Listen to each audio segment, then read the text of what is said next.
Jonathan did a great job at the Gold Cup. And if you would have seen his overall mentality, his ability to communicate with the team, with individual players, the discussions that he and I were able to have, I think he exceeded my expectations as filling in as the captain. And it was just a little bit unfortunate that we weren't able to continue to go so that he could have found a way to help us raise a trophy. Okay, last but certainly not least, on the State of the Squad, the special edition of Match Night. Strikers, wingers, the attack. That's what we want to talk about now. Jonathan David, first name on the team sheet right now, certainly with Alphonso Davies out injured. Starting to see him get some minutes with Juve. That's been very exciting. But there's been a changing of the guard in some ways with Jonathan David and Kyle Larin. We're starting to see the Icemen play with different types of players. Daniel Awashai has started 5 times alongside Joe David. They've scored 11 goals as a team when that's been the duo. There's been the Davids, 2 starts and 6 team goals. And Jonathan David and Kyle Larin. Jordan, it's like the old safety blanket, the comfort blanket. It's tattered, maybe there's a couple holes in it, but you still reach for it.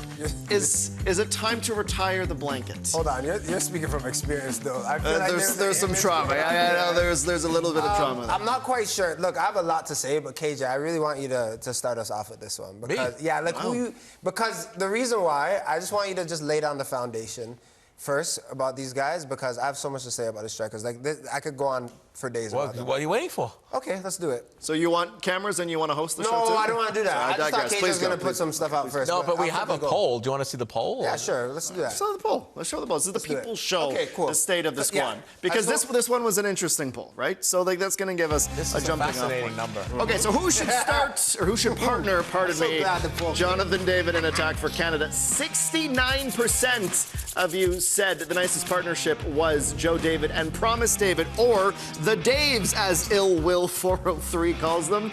Resounding, by the way, from the supporters, Zeller's Z points, shout out, excellent handle. Promise, it should be Promise.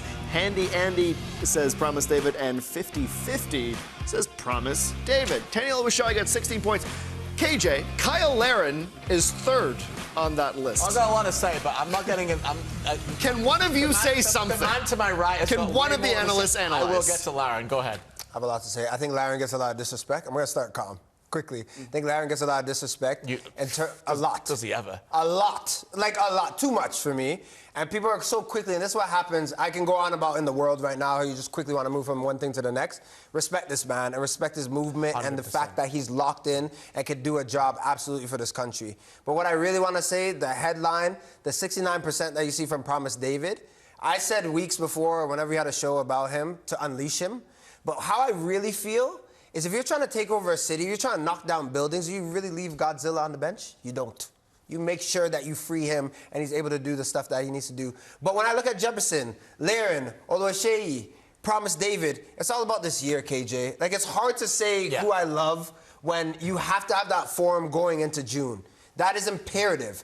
So, of course, I could say Promise. I would love to have seen him play more this past summer, and I think he could be the guy that connects things. And if he just has a moment, when I'm thinking out about being a defender, who I would fear the most, it would be Promise.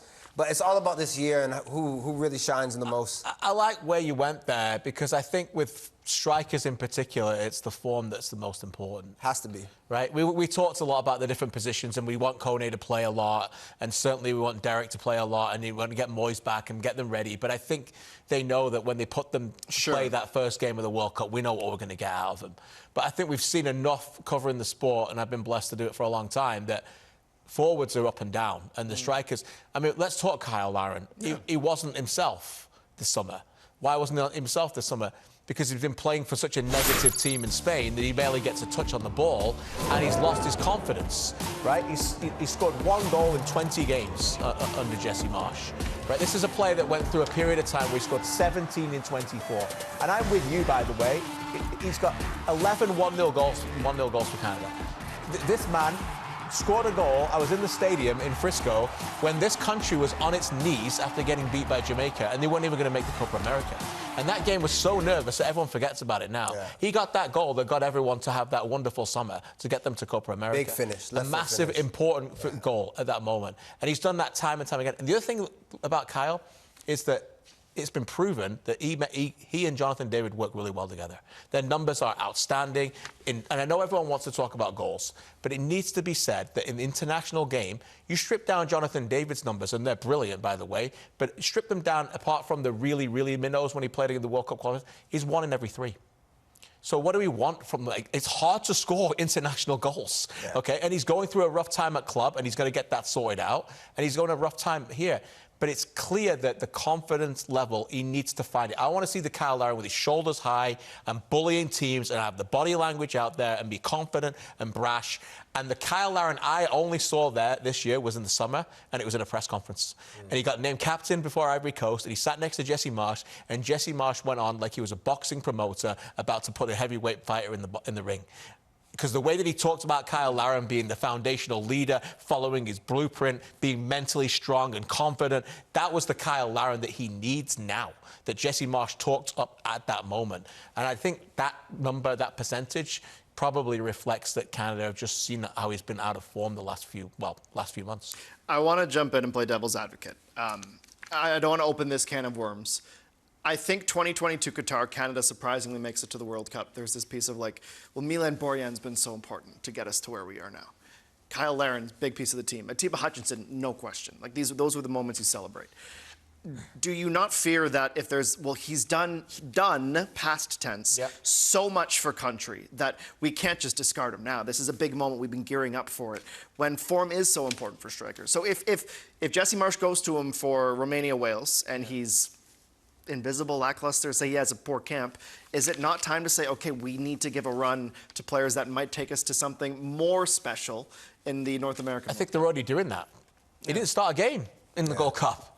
So I think they're already doing that to the point of your poll. Yeah. No? Yeah, no, for sure. And like I've said it weeks past, and people are kind of shocked, and I wasn't discrediting and counting out Kyle Larin. I think if he has a good season, I'd favor him to start. That doesn't mean that I promise David or Jebison or Oluwaseyi won't go in and do bits for Canada.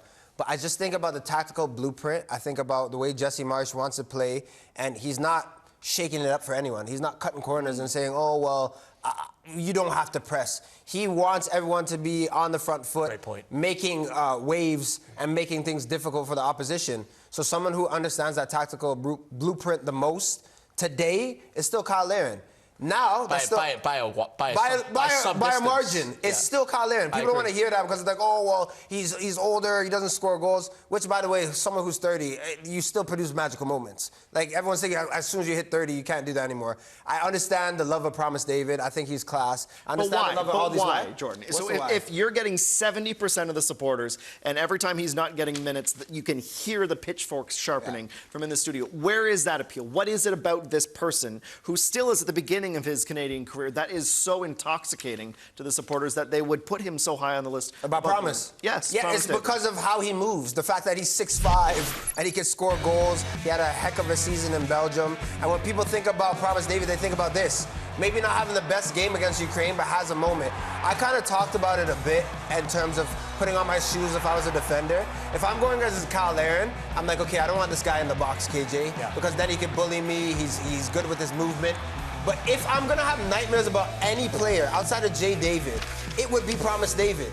The way that he could just move, bully you, and the fact that he is just uninhibited, this is what people want to see. But does that fit perfectly into Jesse Marsh's system? He has 9 months to really make the case, but that's why everyone's so excited, is because about his profile and what he brings. But again, it's about finding the right piece to start the tournament. He is a unique profile, and I think if he's ready to play, we should see a moment in this next window where both him and Jonathan play together. I think that they'll want to see that, and I think the country wants to see that. They've done it twice. One game when he came off at half-time against Ukraine because he got hurt, and one game against 9 men.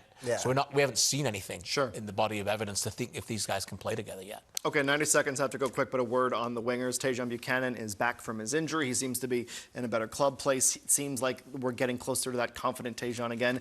What do you make of him and perhaps who would flank him on the other side? Yeah, I mean, for me, Tajon is as close to a lock He's not quite there, but, you know, I've locked about 6 players tonight in that 11 already, and I think he might be the 7th. Yeah. I think, you know, again, back to what we said about Alistair Johnson, Canada is better when Tajon's on the pitch.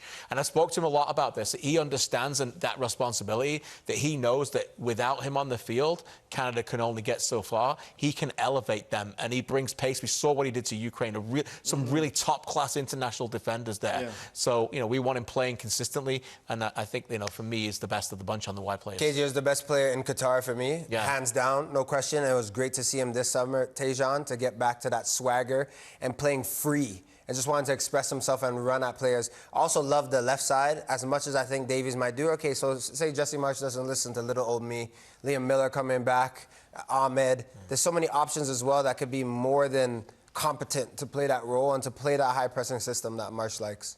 All right, well, it's just about time to go. I will get a detailed review from Gareth Wheeler of all the things I did wrong and missed. I know he's... No, well, not at you. He's going to get at us. You did really well, man. I should have started the show looking for compliments. What did you think, KJ? We get a little interactive. We're on YouTube Live, chatting with the folks over there as well. That's what we want. You know, we want people to understand that their voice is just as important as ours. I love reading the comments, and I love listening to them and enjoying what they want to say. It's important. I love footy because everyone's a manager at home. Everyone. Oh, this player should play here, invert, oh, right back. You can always have conversations. I love this.